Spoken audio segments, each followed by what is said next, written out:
Hello, my name is Victoria and I'm super excited to have you here again today.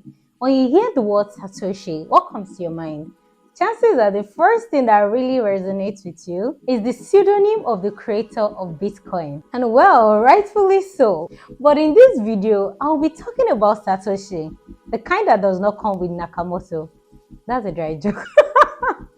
Anyways, imagine you could break down a whole structure into its tiniest form, the same way that molecules are made up of atoms. When it comes to Bitcoin, this smallest piece is known as Satoshi. From the name, you don't need a magician to tell you that it is named after the pseudonym of the founder of Bitcoin. Just like dollar can be broken down into cents, a single Bitcoin can be broken down into many pieces. I mean a whole lot.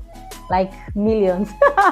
In fact, one Bitcoin is equivalent to 100 million sats or satoshis. And each of these tiny pieces is one Satoshi. Satoshis were created in 2014, and as I said earlier, they are simply small units of Bitcoin. So now you should know that when someone talks about any amount of BTC that is less than one, you can also represent it using Satoshi. At this point, you may be wondering, why does these tiny pieces matter?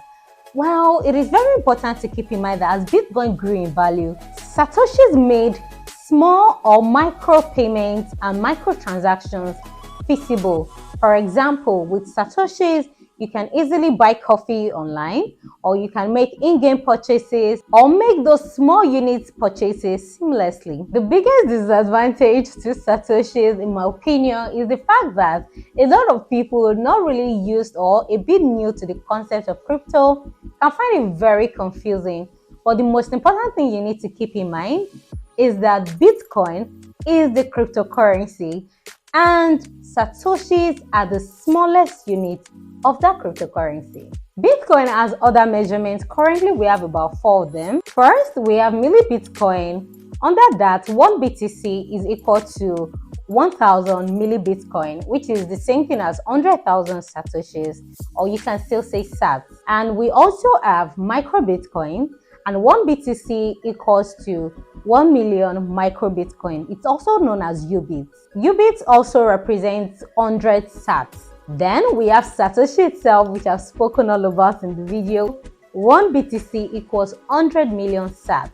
And finally, there's millisatoshis, where we have 1 BTC equal to 100 billion millisatoshi. But this particular unit is only used on the Lightning Network. Satoshis are an important part of the Bitcoin ecosystem.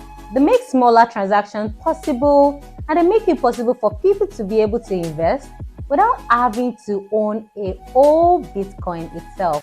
Yeah, we've come to the end of the video today. Thank you so much for learning with me again, and I really hope you learned something. And I'll see you in the next video. Bye.